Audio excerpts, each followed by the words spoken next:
Jasmine Crockett went from a courtroom legend to a federal prisoner. She was betrayed, discredited, and locked away, not because she broke the law, but because she got too close to a brutal secret guarded by a powerful judge. But how did she turn the very system that tried to destroy her into the weapon that brought it all crashing down? Stay with us. This is a story worth every second of your time. The wind screamed through the canyons of Chicago's federal district like it knew something the public didn't. It wasn't just cold, it was biting, punishing, a kind of chill that cut through wool and bone and pride. Snowflakes swirled in frantic circles above the courthouse steps, dancing like ghosts over a city addicted to silence and spectacle. Then, without warning, a black SUV rolled up to the curb, its tires cracking ice beneath them like distant gunfire. The passenger door opened slowly, and out stepped Jasmine Crockett. Her wrists were bound tightly in federal-issue cuffs, silver and gleaming against the fabric of her tailored coat. She didn't stumble. She didn't shake. She stepped onto the frozen pavement with the unshakable poise of someone who had walked into far worse rooms and walked out with someone else's career in ashes. But this wasn't her courtroom. Not today. The press swarmed like jackals, dozens of them, cameras hoisted, mics shoved past federal agents. Jasmine, did you funnel money to Saudi shell companies? Are you the mole in the Energy Security Council? Were you working with foreign spies? Her name was no longer a symbol of justice. It had become a headline soaked in scandal. Reporters weren't asking questions. They were delivering sentences. Somewhere in the crowd, a protester held a sign that read, "From hero to criminal, Crockett must pay." The irony stung. Only a year ago, Jasmine had stood before the Senate Judiciary Committee, grilling corporate executives for illegal drilling practices in West Africa. Her voice had once echoed through marble halls as a weapon of truth. Now she was being marched through that same marble, muzzled, labeled, and nearly erased. Inside the courthouse, the silence was louder than the storm outside. Her heels clicked against polished tile, flanked by two marshals who never loosened their grip. Jasmine didn't look around. She didn't need to. She could feel the eyes. Court clerks peered from their desks. Security guards leaned subtly to get a better view. Some faces showed shock, others curiosity, but most wore the smug comfort of watching someone fall. Because Jasmine Crockett wasn't just another defendant. She was a threat. A powerful, unapologetically black woman who had won too many cases, dismantled too many networks, and asked too many questions no one else dared ask.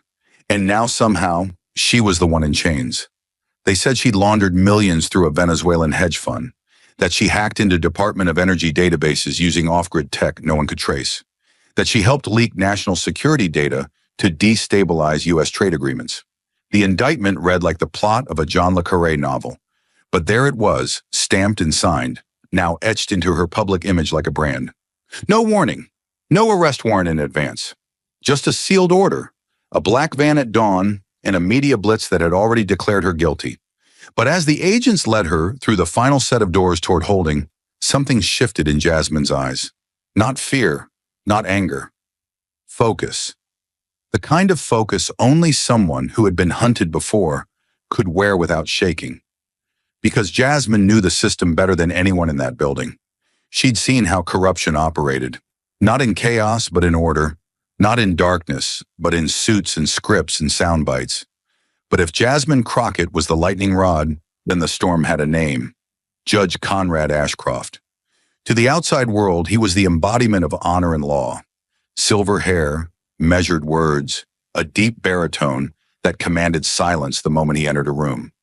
He'd served as judicial advisor to 3 U.S. presidents, held honorary doctorates from Yale and Oxford, and had been dubbed the last bastion of American constitutionalism by national media.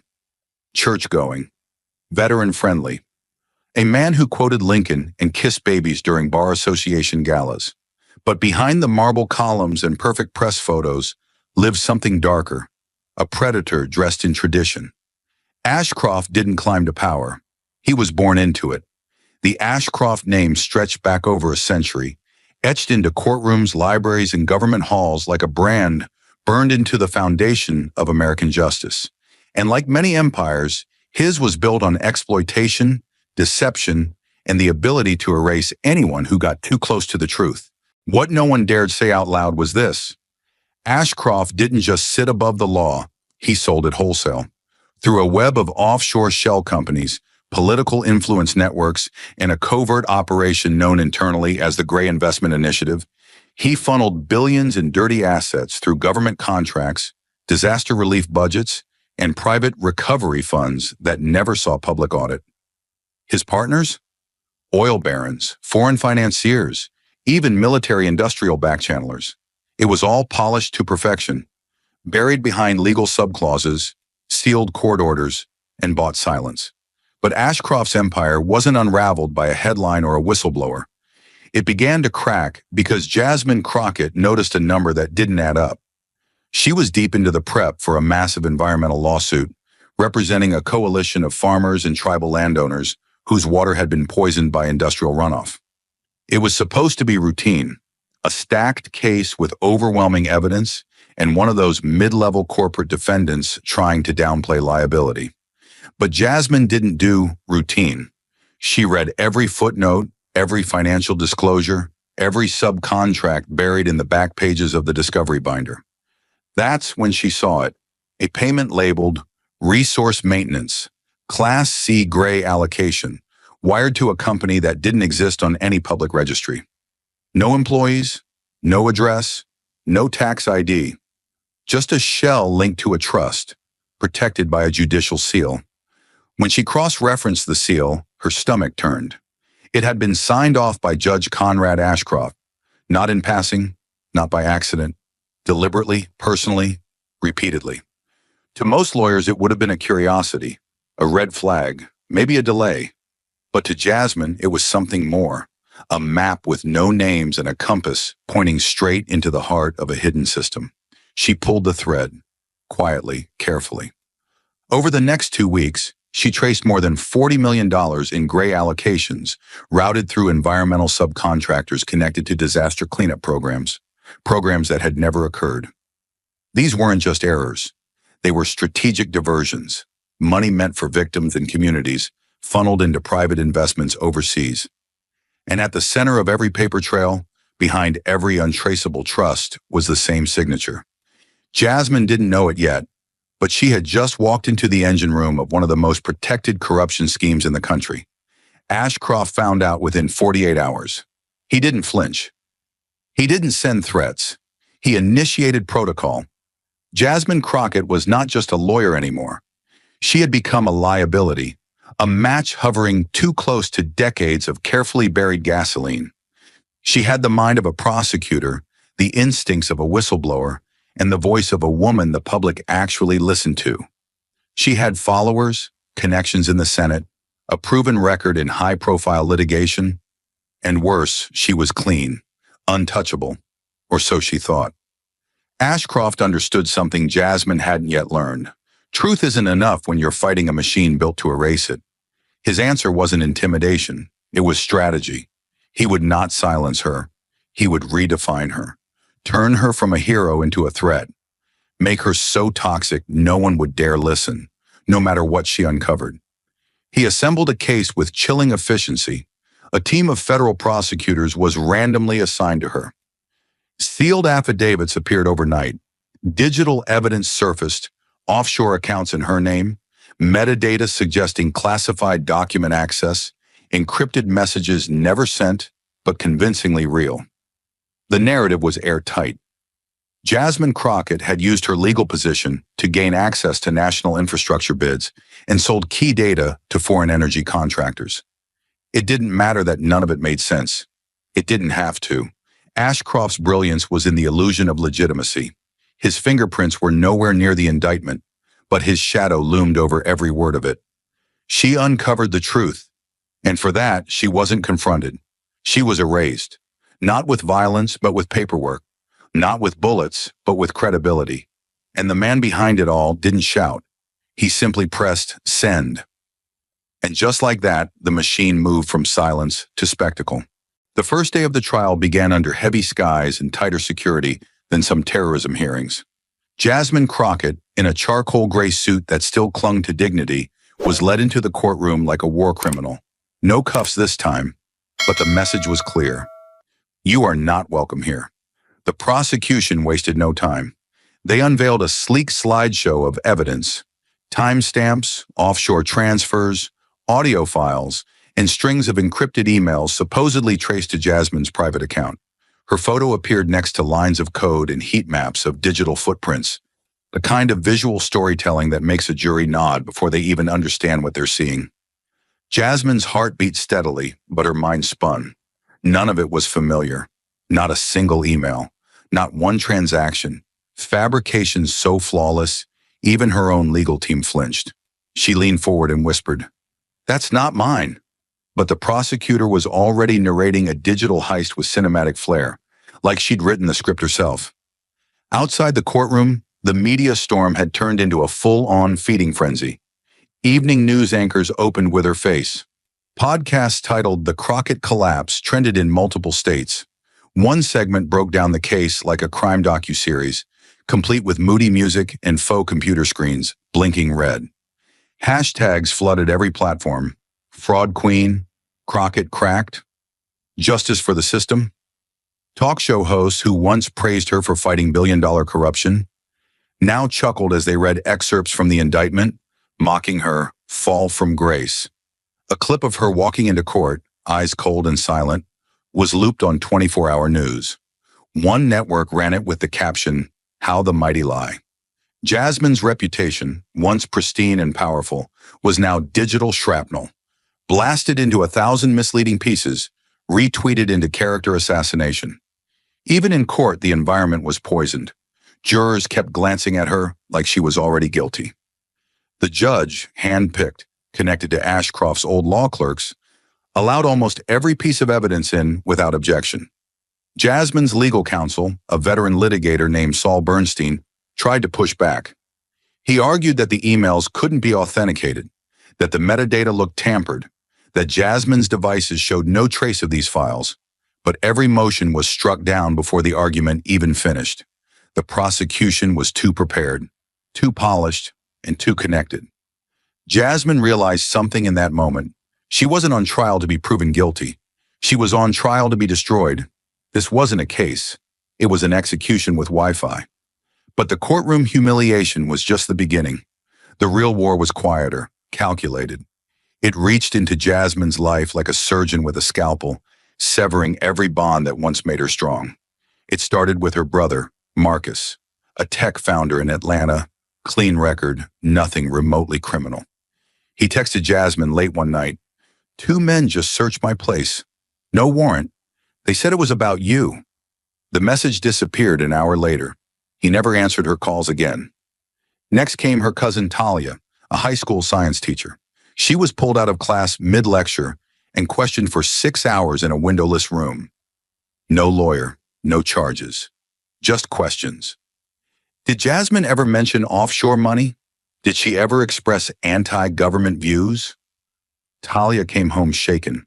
She told her husband they were being watched. The next morning, she deactivated every social media account she had. Then it hit her professional circle. Maya Benson, Jasmine's legal assistant, brilliant, tough, loyal, stopped showing up to the office. Jasmine assumed she was sick, maybe overwhelmed. Instead, she received an email. "I've been advised to step away from all professional contact. I'm so sorry." No explanation, no details. Maya vanished. Jasmine's paralegal got a letter from the state bar questioning his credentials. Her former clerk had his apartment searched. Subtle pressure, not outright threats. But everyone understood. This wasn't about guilt. It was about proximity. Ashcroft's message was clear. Help Jasmine, and you burn too. She was losing people by the hour. Allies, friends, even neutral colleagues avoided eye contact in courthouse hallways. Journalists she'd once mentored declined interviews. Her alma mater took down a banner with her photo. It was like watching her life implode in reverse.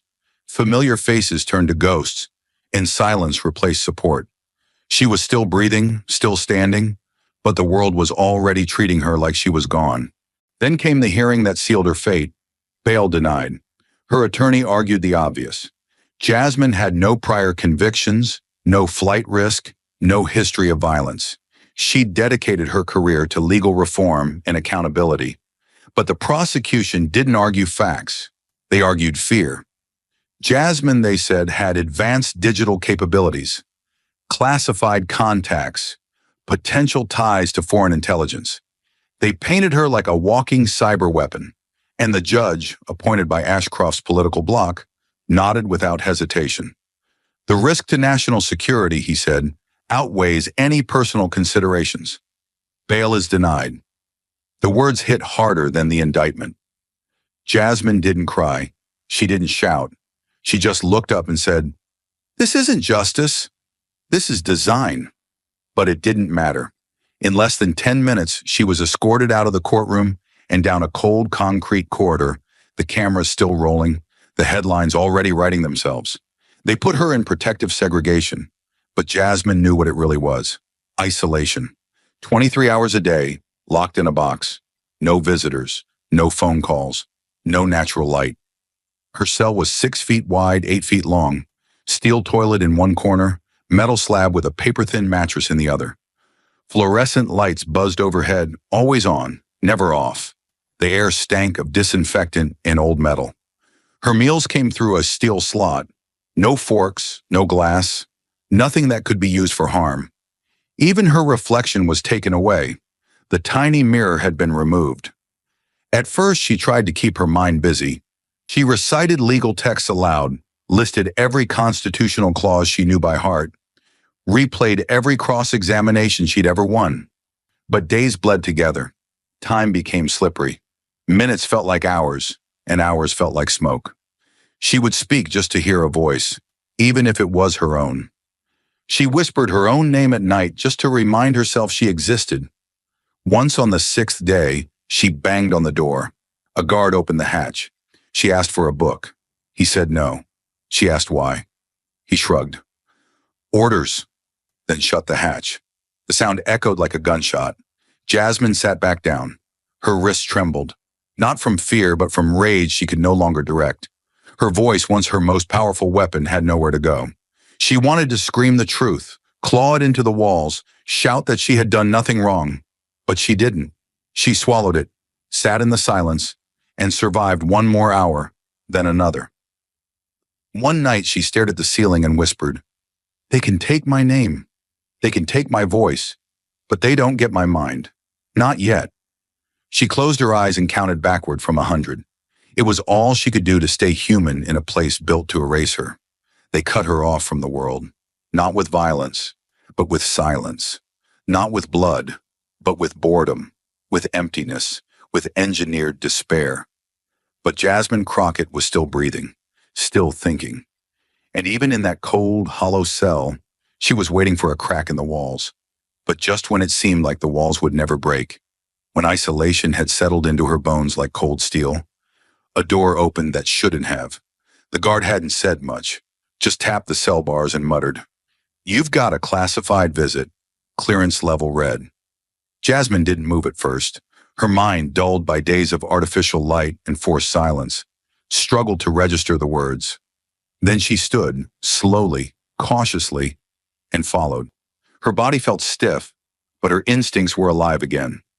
They led her down 2 locked corridors and through 3 levels of reinforced checkpoints. This wasn't a standard legal visit. This was something off the books. Inside the interview room sat a man she didn't recognize at first. Early 60s, weathered face, black suit, no tie, steel gray hair cropped short, hands clasped on the table like a man who'd spent a lifetime giving orders no one questioned. But there was no badge, no files. Just those eyes, the kind that had seen too much and still didn't flinch. "Jasmine," he said, rising slightly. "Frank Dalton, former NSA. We've met before, though not face to face." She didn't answer, didn't sit, just stared, like a soldier scanning for traps.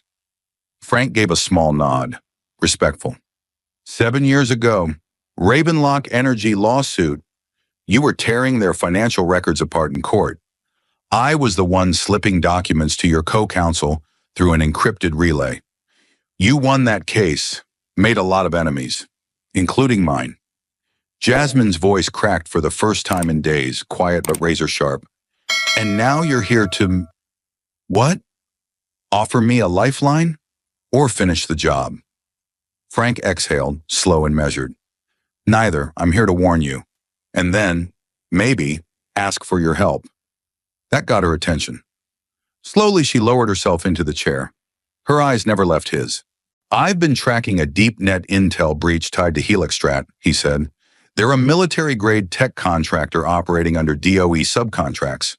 What they're doing is dirty, weaponizing data pipelines disguised as environmental monitoring tech, scraping industrial infrastructure, rerouting it through foreign proxies. Russia, Southeast Asia, even domestic surveillance on energy infrastructure. He paused. Let it land. Jasmine, you didn't know it, but when you flagged that gray fund transfer in your environmental case, you unlocked a buried channel. The signature on the order? Ashcroft's. And that wasn't a coincidence. You didn't just threaten his reputation, you threatened the entire mechanism. She leaned back, arms folded, but her mind raced. So I stepped into the wrong room, and now I'm being erased for it. You didn't just step in, Frank said. You kicked open the wrong door. You're not just a nuisance. They see you as a threat to national continuity. You're being treated like an insider threat, Jasmine. They want you off the board. Quietly. Permanently. Jasmine's pulse thudded against her collarbone. She stayed calm, but her thoughts were speeding. She'd suspected a setup, suspected Ashcroft was dirty. But this? Espionage. Defense contractors. Data laundering. National agencies complicit. Why me? She asked. They've buried bigger threats, smarter ones. What makes me different? Frank leaned forward, tone cool and precise. Because you're public. You're clean. You're visible. And your mind scares the hell out of them. They can't bribe you, so they had to break you. But here's the thing. They rushed. They overreached. They left fingerprints they thought no one would find. He slid a thumb drive across the table. These are some of them. Jasmine didn't touch it yet. And what's your role in all this? She asked. Retired NSA doesn't show up in isolation blocks without clearance from someone above the clouds. I've been off-grid for 3 years, Frank said, following threads no one else would touch. I've got no badge, no budget, no backup. Just files, instincts, and a burning need to burn the whole thing down. A long silence stretched between them. The weight of everything sat on Jasmine's shoulders like a second sentence. You want me to flip the board, she said quietly.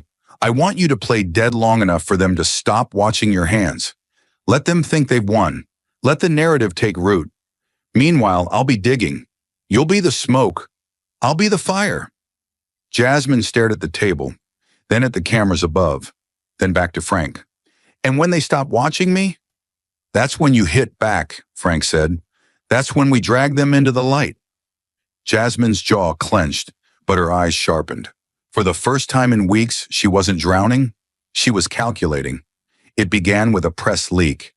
Jasmine Crockett open to plea negotiations. Within hours, news outlets erupted. Cable hosts speculated about her mental state. Pundits dissected her every past case. Her former colleagues were quoted anonymously, calling her brilliant but obsessive, always a little too righteous. Hashtags flipped from rage to ridicule. Fraud Queen became Fall of Crockett, and networks aired split screens comparing her past victories to her present disgrace. Behind bars, Jasmine said nothing. She kept her answers short, her posture small, her tone subdued. It was a performance, but it wasn't easy. Each moment of silence scraped against her pride like sandpaper. But she held it because Frank was working. And for this to work, Ashcroft had to believe she was done fighting. Frank's team, half ghosts, half geniuses, were in overdrive. Cole, the encryption specialist, set up a mobile rig in a decommissioned fallout shelter outside Denver. He'd cracked firewalls used by rogue states. Now he was targeting sealed evidence stored under Homeland Security's Project Haven, the same archive where Ashcroft's digital dealings had been dumped and buried. Frank coordinated from a safe house in Virginia, using old spy tradecraft. No calls, no emails, just hand-carried drives and relay codes through darknet channels. Every day the team unearthed more. Access logs signed by Ashcroft's credentials, bank transfers routed through defense contract grants, hidden metadata showing deliberate fabrication of Jasmine's digital evidence. The deeper they dug, the clearer it became. This wasn't just abuse of power. This was systemic, treasonous exploitation cloaked in national security. The final thread came from a man no one expected to speak again. Noah Quinn had been Ashcroft's right hand. He drafted rulings, handled off-the-record calls with lobbyists, even orchestrated judicial placements. After a quiet ethics investigation, he vanished. No public statement, no charges. Just silence. But Jasmine's trial shook something loose. Frank found him living under a false name in Montana, off-grid, teaching local law at a community center. When Quinn saw Jasmine's indictment, he cracked. He sent one sentence through a burner email. "I saw it all, and I can't die with it." What he delivered changed everything. Quinn's files contained internal memos detailing Ashcroft's manipulation of multiple high-profile trials, how he'd secretly guided federal prosecutors, handpicked judges, and ordered data fabrications against targets labeled national disruptors. Jasmine's name was on that list. Along with it, a time-stamped conversation in which Ashcroft allegedly said, "She's not a threat in court. She's a threat in headlines. Take her voice, and the truth dies quietly." Frank called Jasmine that night. No words, just static, then a click. It was the signal. "We have it." She didn't sleep. She didn't eat. She waited. When the court reconvened the following week for final arguments, Jasmine entered in silence, alone. Her lawyers expected to handle the statement. Instead, she rose from her seat, calm but firm, and addressed the court herself. "Your Honor," she said, her voice clear as crystal, "I waive counsel. I'll be speaking on my own behalf." Gas filled the room. The prosecution smirked. The judge narrowed his eyes. Jasmine stepped into the center. For the first time in weeks, her full power returned to her posture, her gaze, her voice. She didn't plead. She didn't shake. She commanded. "I know what you've been told about me, that I'm corrupt, that I betrayed my oath, that I sold out my country. You've been shown evidence. You've heard experts, but you haven't heard me. So let me make this perfectly clear. I'm not here to ask for mercy. I'm not here to apologize. I'm here to speak the truth, even if it makes every man behind that bench feel ashamed." Her voice was calm, but her eyes were locked on the bench. "Your Honor," she said, "under Rule 15 CE of Federal Criminal Procedure, I am submitting late-stage evidence, verified, authenticated, and obtained via legal override granted this morning by the U.S. Office of Inspector General." The judge stared, unsure. Prosecutors stood, hands half raised in protest, but the clerk had already received the encrypted drive. Jasmine stepped back. Her hands were steady, her face unreadable. The courtroom lights dimmed slightly. A projection screen dropped from the ceiling, standard in high-security federal trials rarely used. And then, line by line, the documents began to appear. Bank ledgers first. To the untrained eye, they were clean. Transaction IDs, currency conversions, offshore routing. But to the sharp-eyed observers, especially in the press section, one thing was clear. These were not just passive holdings. They were active laundering paths. Dozens of wire transfers under the alias C.A. Reynolds funneled through international shell firms and into black budget accounts hidden inside climate research grants. The recipient firm was a data erasure contractor in Prague, one with known ties to privatized intel services. The amounts, millions. Each one signed digitally with an encryption key, the same key tied, without question, to Judge Conrad Ashcroft. Murmurs spread like wildfire. The press gallery erupted in whispered panic. Reporters scrambled for phones, some whispering into their recorders mid-scroll. Jasmine said nothing. She didn't need to. The screen did the speaking for her. Then came the final blow. A grainy video, time-stamped, authenticated, no edits. 4 men in a secure conference room, anonymous, mostly obscured. But the man at the head of the table was unmistakable. Ashcroft. No robe, no bench, just a man in a tailored navy suit, leaning back in a leather chair, sipping bourbon. She's loud, he said, and she's careful, which makes her dangerous, but not invincible. The strategy's the same. Isolate, discredit, bury. The sound quality wasn't perfect, but the words rang like gunfire. Start with digital leaks, financial misconduct, foreign contacts. Flood the system with just enough data to make her radioactive. Then let the media do the rest. One of the shadowed figures asked, "In the trial?" Ashcroft smiled, calm, certain. She won't win. She won't even finish. She'll fold under pressure or rot in isolation. Either way, she becomes the lesson. The room went silent. In the courtroom, reality shattered. A juror gasped audibly. Another dropped their notepad. The prosecution froze, ashen. The gallery turned from stunned silence to riotous chaos, dozens standing, voices raised, phones held high, streaming live. One woman yelled, "Oh my God, he did it! He really did it!" Another cried. The judge hammered the gavel again and again, but no one was listening anymore. Across the courtroom, Ashcroft stood slowly. His face was hard, locked in disbelief. His voice cracked, not from age, but from exposure. "That footage is doctored. I want that drive confiscated. This is a conspiracy to frame me." No one moved, except the two federal marshals seated in the back row. They rose, moved in tandem, quiet, deliberate, rehearsed, as if they'd known this moment would come. One of them approached Ashcroft, reaching into his coat, retrieving the warrant. The other circled behind. The silence was now razor sharp. "Conrad Ashcroft," the lead marshal said, "you are under arrest on suspicion of judicial conspiracy, obstruction of justice, digital evidence tampering, and abuse of federal authority." Ashcroft took a single step back. He looked to the bench. The judge didn't lift a finger. The cuffs clicked shut. Jasmine didn't flinch. She didn't even blink. She just watched, as the man who'd orchestrated her downfall was finally dragged into the light he'd spent a lifetime hiding from. He built his empire in shadows, ruling through fear, silence, and power passed down like bloodline. But Jasmine Crockett brought the sun, and when truth finally shone on him, he didn't burn. He shattered. For 143 days, Jasmine Crockett had been labeled a traitor, a fraud, and a ghost. And then, in one sharp breath of truth, the weight of it shattered. It didn't come with applause. It came with silence. A silence so heavy it echoed through marble courtrooms, newsrooms, and the darkest corners of federal offices that once whispered her name like a curse. Jasmine stood still as the judge officially vacated the charges.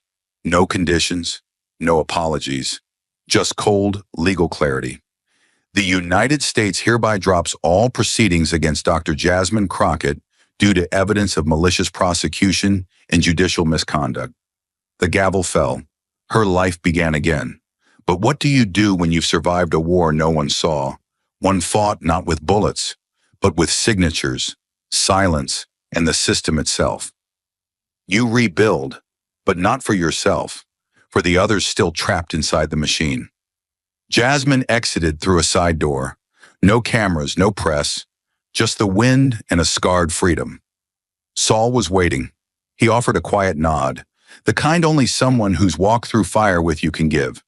"You're free," he said. She didn't look at him. Her eyes were on the horizon. "No," she said, "I'm just out." The media circus exploded the next morning. Every network flipped its narrative. Jasmine's face appeared everywhere. TV, podcasts, online headlines, subway ads. Clips of her courtroom statement were played over slow music, dissected like scripture. Activists called her the new face of judicial reform. Senators released statements, careful and delayed. Even the president issued a tweet calling her a symbol of resilience and integrity. But Jasmine ignored them all, because the day after her release, she walked into an empty downtown building, 4 floors of cracked tile and broken glass, and placed a single sheet of paper on the front desk. The Crockett Initiative Legal Defense, Public Protection, Government Accountability, because no one should fight the system alone. That was it. No speeches, no ribbon cutting, just one woman, still battle-bruised, ready to build something stronger than vengeance. At first, it was just her, a laptop, a burner phone, a cot in the back room.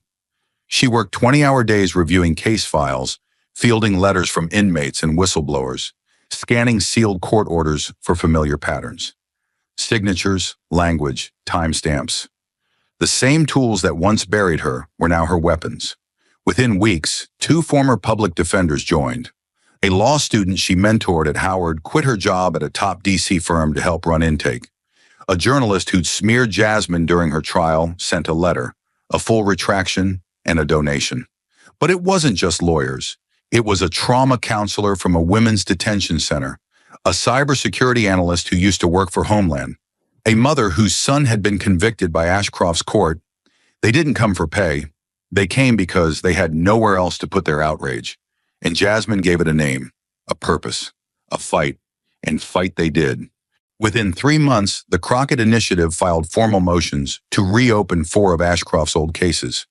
They exposed inconsistencies in evidence handling, discovered sealed communications between prosecutors and third-party donors, and submitted over 900 pages of documentation gathered from Frank Dalton's whistleblower network. One of those motions resulted in a full reversal. A man sentenced to 22 years for a white-collar charge walked free. Jasmine met him at the gates herself.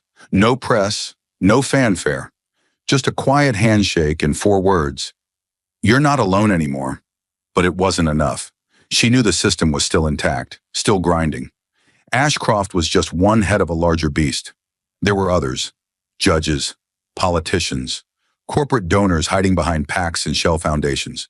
The initiative had tapped into something electric, a current of public rage, long ignored, now awake. Survivors of legal abuse came forward. So did their families. So did insiders. The inbox flooded, and Jasmine, ever methodical, answered each one. Not because she had to, but because she remembered what it felt like to scream into silence and hear nothing back. Some nights she couldn't sleep, not because of fear, but because she could still hear the sound of the cell door locking, the way the guards wouldn't look her in the eye, the way her reflection disappeared when they took away her mirror. Trauma didn't go away. It carved itself into the rhythm of your thoughts. But Jasmine didn't run from it. She used it, weaponized it, turned it into armor. Law schools began teaching her case. Civil liberties groups cited her as a precedent. The DOJ created an internal panel to investigate prosecutorial manipulation, the Crockett Standard, they called it. And across the country, people started asking questions again. Not just, is the system broken, but who broke it, and how many more are still trapped inside? Jasmine didn't chase recognition. She didn't write a book or sell a documentary. She showed up every morning before anyone else. She read every name. She wrote letters by hand to inmates serving time under Ashcroft's rulings. And when she sat across from them, across glass, across trauma, across years, she never asked if they were innocent. She asked, "How did they bury you?" Because that was what she understood better than anyone, the process of quiet erasure. And she wasn't letting it happen again. By the 1-year anniversary of her exoneration, the Crockett Initiative had helped reopen 12 cases, dismantled 1 state-level corruption ring, and exposed a federal evidence suppression scheme tied to defense contractors. Jasmine never held press conferences, but the walls of the office, once bare, now carried dozens of letters taped with tacks, from survivors, from mothers, from lawyers who'd finally found the courage to blow the whistle. Each letter began the same way. "Thank you for not giving up." She'd stand there sometimes alone reading them, letting the silence be a different kind of quiet now.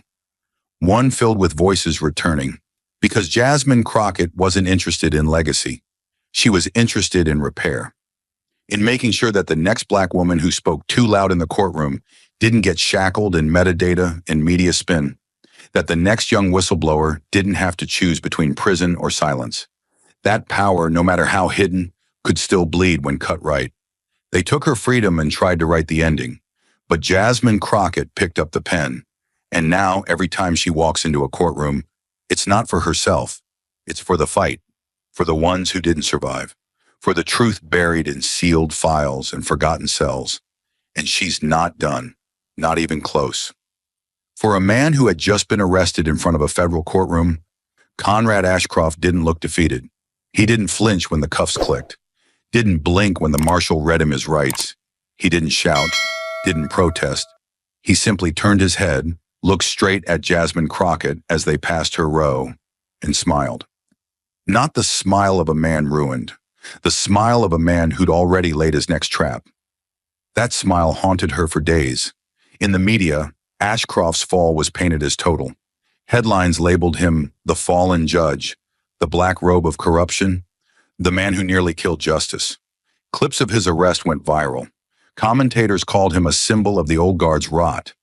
Protesters gathered outside the federal holding facility where he was detained, demanding deeper investigations. Members of Congress scrambled to erase their affiliations with his judicial appointments. Think tanks deleted entire web pages. Ashcroft's name became radioactive. But Jasmine had learned something in her time in solitary. The system doesn't collapse just because a name is erased. And Ashcroft's name, despite the cuffs, wasn't quite gone. Inside that holding facility, Unit 8C, reserved for federal offenders with national security ties, Ashcroft had access. Not to technology, not to phones or networks, but to memory. And connections that were loyal not to the law, but to the game. Former clerks, judges who owed him favors, prosecutors he'd once protected, lobbyists who once funded his personal PAC. Within a week of his arrest, an anonymous 87-page legal assessment appeared online. It questioned the validity of the metadata evidence used in Jasmine's defense. The language was surgical, clearly written by a team with deep experience. Footnotes referenced obscure evidentiary cases from the 90s. The report didn't say Ashcroft was innocent. It simply raised doubt. That was enough for his followers. Small news outlets picked it up, then talk radio, then podcasts. Conservative influencers started calling Jasmine the deep state's chosen face and labeled her trial a media op designed to bury Ashcroft before he could expose corruption within intelligence agencies. The same man who once ruled through fear now began reinventing himself as a martyr, and it was working. A fringe PAC launched a site called Ashcroft Uncensored. It featured old clips of him giving graduation speeches, writing op-eds on national stability, shaking hands with former presidents. They painted him as a tragic patriot, destroyed not by justice, but by a system afraid of what he knew.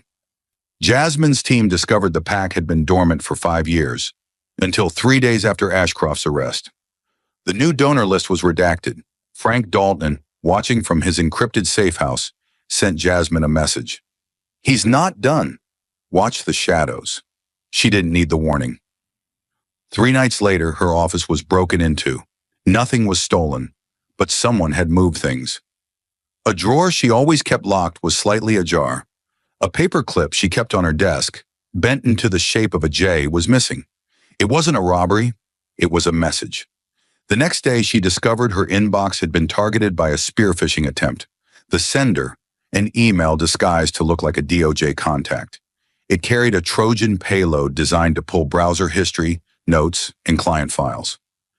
Luckily, Cole, her encryption specialist, caught it, but the breach had been professional. Government-level code. Jasmine knew what it meant.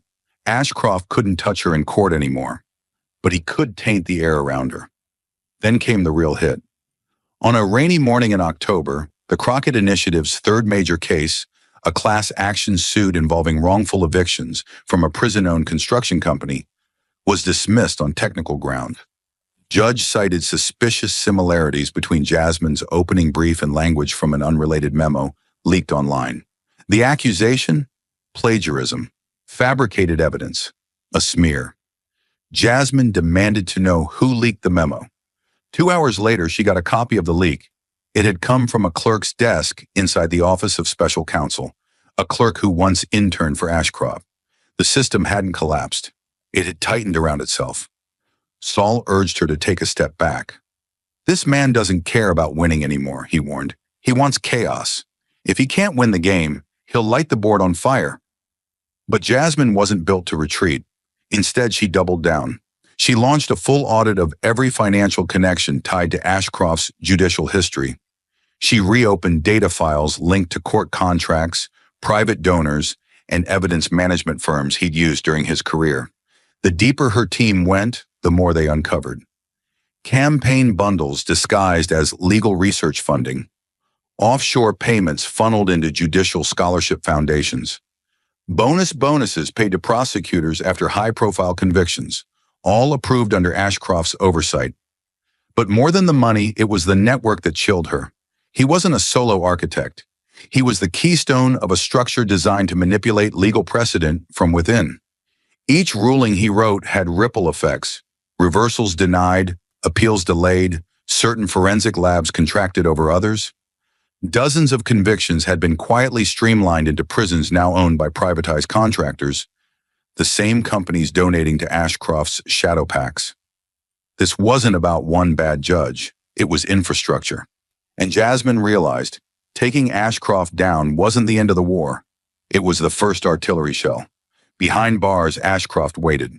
He refused interviews, spoke only through court motions filed by an increasingly aggressive legal team. He requested bail twice. Both were denied. He requested trial dismissal. Denied. But he wasn't angry. He was patient. And Jasmine began to see why. A leaked memo surfaced. Ashcroft had prepared a series of sealed testimonies, not just about his own rulings, but about deals, names, places, meetings. He'd written them as insurance policies. If he fell, he would take others with him. His final card wasn't exoneration, it was leverage. What Jasmine understood in that moment wasn't that Ashcroft wanted to survive. It was that he wanted to shape the collapse. He wanted to control the narrative of how he fell, turn himself into a martyr, spark enough doubt, seed enough chaos, that the next person who tried to expose a corrupt judge would think twice. And in that way, he could still win. So Jasmine made a decision. She called a press conference, not to talk about Ashcroft, but about the system that protected him. She released 14 pages of evidence, not from his case, but from his colleagues. A silent reckoning, done not with fury, but with documents, timestamps, case law. "I'm not here to talk about a man," she said into the camera. "I'm here to talk about a blueprint, because if we think this ends with handcuffs, we're still living in his world." The cameras froze. Reporters went quiet.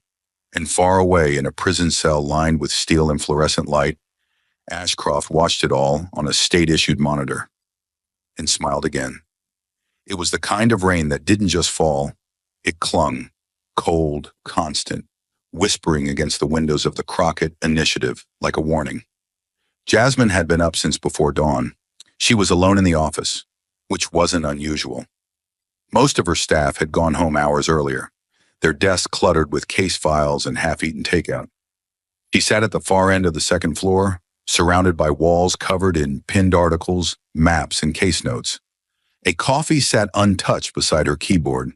Her eyes were fixed on a sealed deposition from a 2009 wrongful conviction. She barely heard the first knock. Software. 3 quick taps. Then silence. She checked the time. 11:42 p.m. Another knock. Firmer now. Jasmine stood slowly, cautious, and walked through the empty hallway. The lights flickered once. Cheap wiring. She reached the front door, checked the side window, and froze. A boy, not a man. Not a teenager trying to look older. A boy, soaked to the bone, standing perfectly still. Hood pulled low, a plastic grocery bag gripped tightly in both hands like it held something alive. Jasmine opened the door part-way, her voice sharp but not unkind. "Office is closed." The boy didn't flinch. His voice was quiet, steady. "My name's Devin. You don't know me, but I need your help." Jasmine studied him for a long second. Rain streaked down his cheeks, not tears, just water. But his eyes carried something older than his face. She opened the door fully. "Come inside." He sat on the edge of the reception couch, still clutching the bag. Jasmine gave him a towel. He didn't use it, just placed it on his lap and stared at the wall. She brought him hot tea. He didn't drink it. Finally, she sat across from him and said nothing. That broke him. "My brother's name is Malik," he began. "He's been in prison for almost a year now.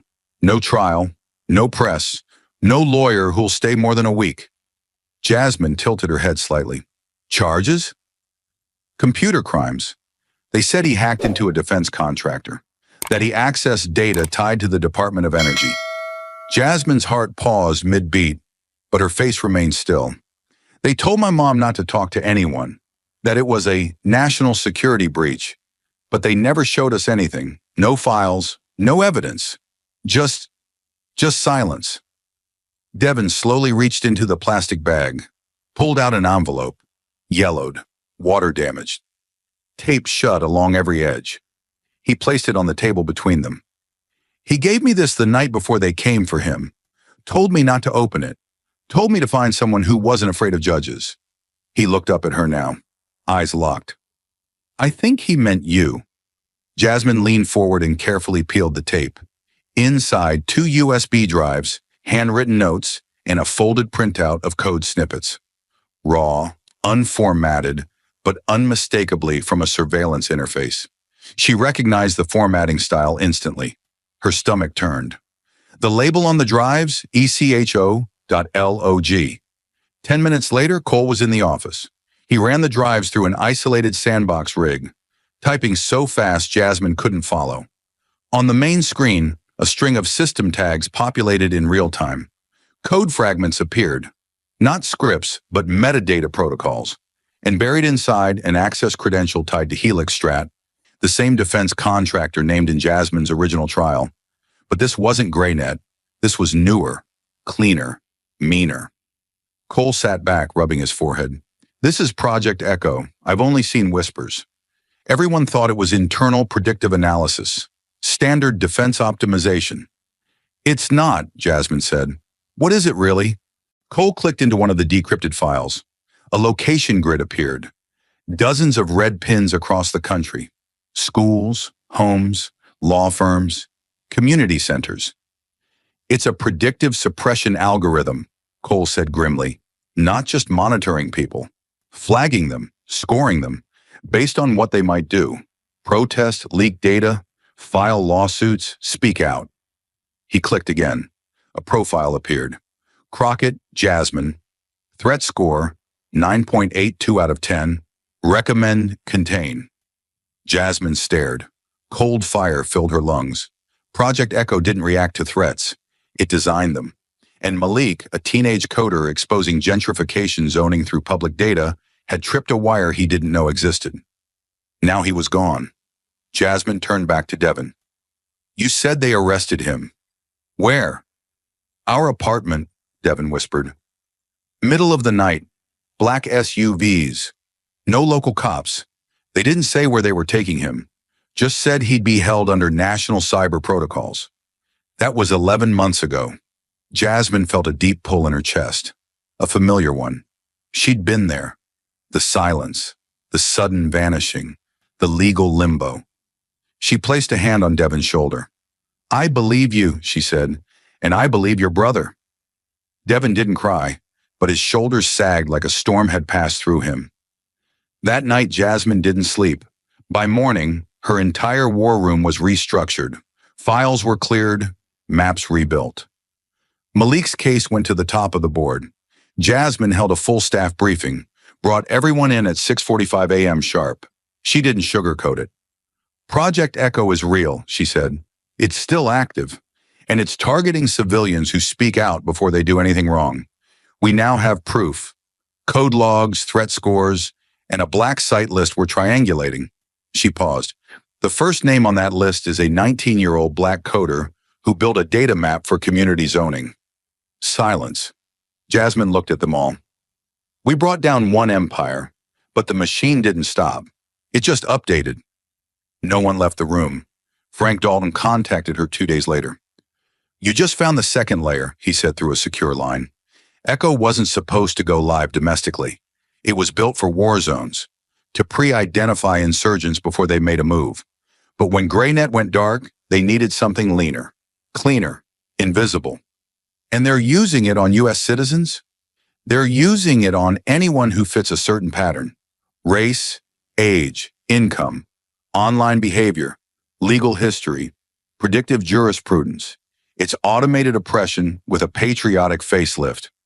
Jasmine's voice hardened. I need locations. Frank sent her coordinates. One stood out. A facility outside of Reno. Federal property. No signage.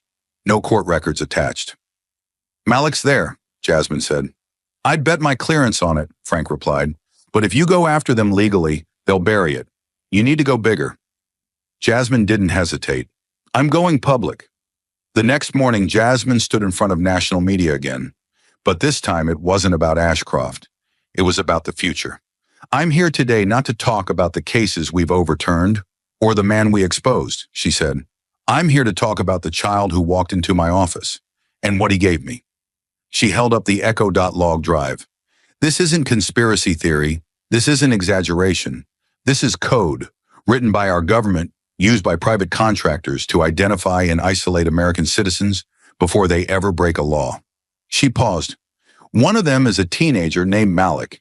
He built an app to expose housing injustice. For that, he was disappeared. 11 months, no trial, no contact, no rights.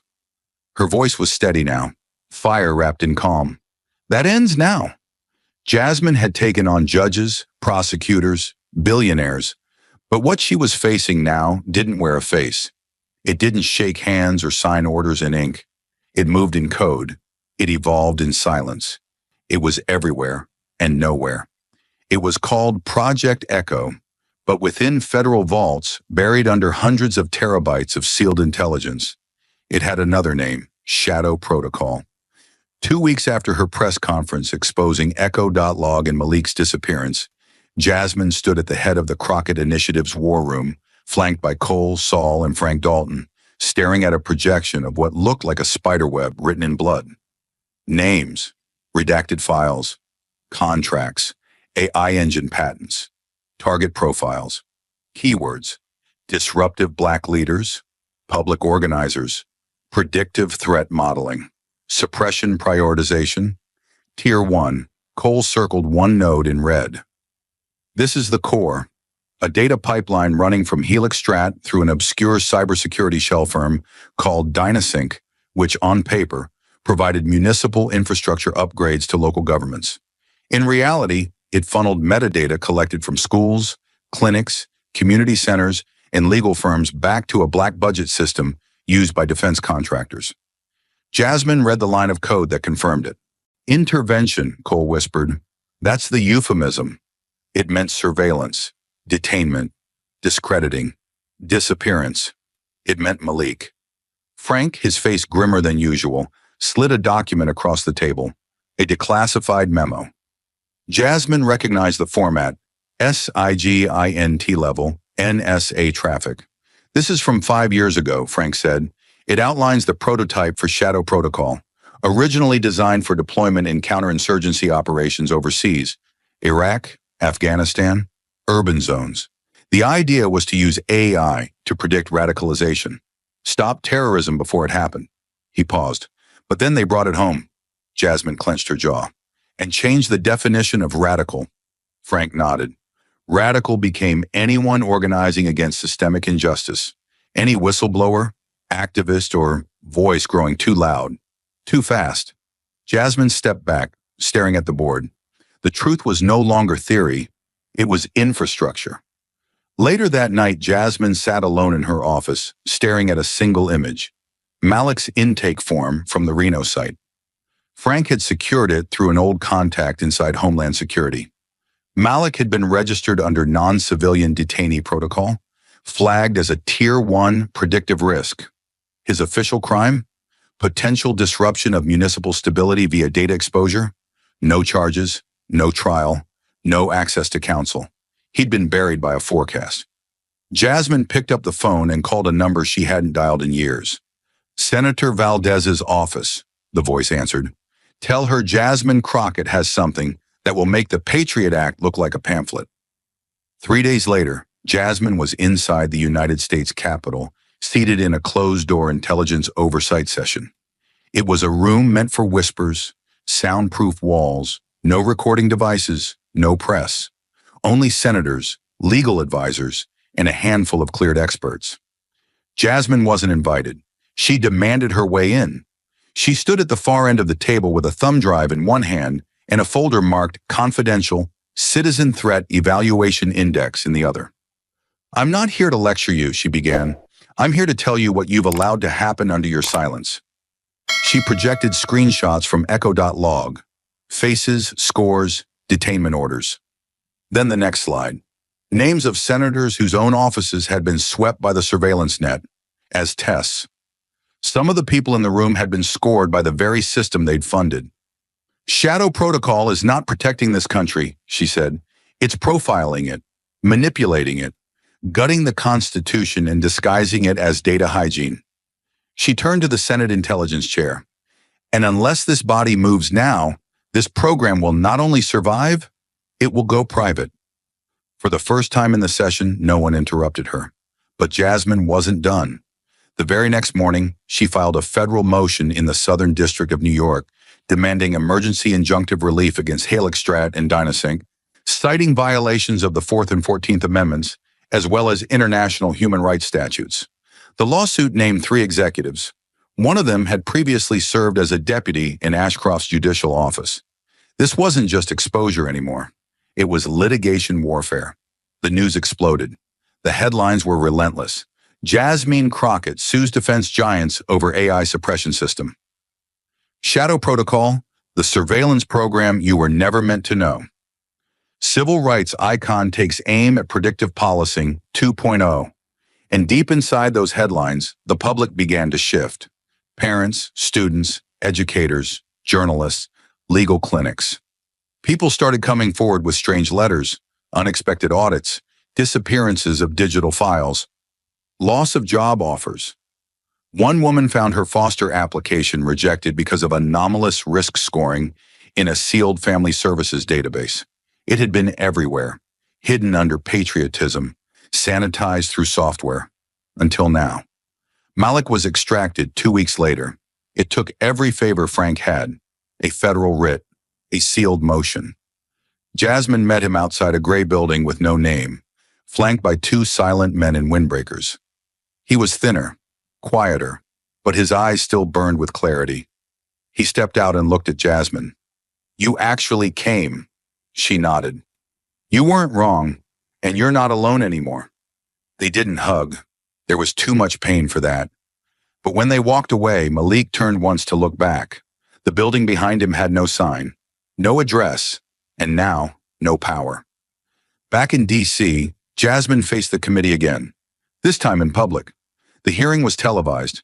She walked in wearing a plain black suit, no jewelry, no notes. The room was full. Reporters, activists, lobbyists, even former clients. Saul sat in the front row, Devin beside him. Jasmine stood and took the oath, then looked straight into the cameras. "When you give machines the authority to decide who is dangerous, without trial, without rights, without oversight, you are not preventing crime. You are inventing it. You are turning fear into law, and you are doing it not to protect democracy, but to control it." Shadow Protocol didn't just flag activists. It silenced them. It erased them before they spoke. And if not for a scared 16-year-old walking into my office with a plastic bag and a code, you'd still be pretending it didn't exist. You cannot regulate this. You must end it. Today, completely. Or tomorrow, someone else disappears. And maybe next time, it's not someone poor, or black, or small. Maybe it's one of you. She stepped down. The room didn't applaud. It didn't need to. Within 48 hours, the Senate passed Emergency Resolution 109A, the Predictive Surveillance Moratorium Act. Within 3 weeks, Halexstrat's shares collapsed. A class action lawsuit led by the Crockett Initiative surged past 1 million digital signatures. 2 international watchdogs opened investigations into U.S. data abuse. 3 more whistleblowers came forward. And inside the initiative, the whiteboard that once showed Ashcroft's empire was wiped clean. In its place, a single phrase written in red. "Truth is a moving target. Stay faster." Because Jasmine Crockett had seen enough to know. This war wasn't over. It had only changed form. They tried to predict who would resist them. Jasmine Crockett didn't just resist. She rewrote the rules. And this time, the system didn't get a second chance. Thank you for watching until this moment and for standing with us on this journey for justice. Your support means everything. Like, subscribe, and turn on notifications so you never miss what's next. And we'd love to hear your thoughts. Leave a comment below and let us know what moved you most in this story. Together, our voices make a difference.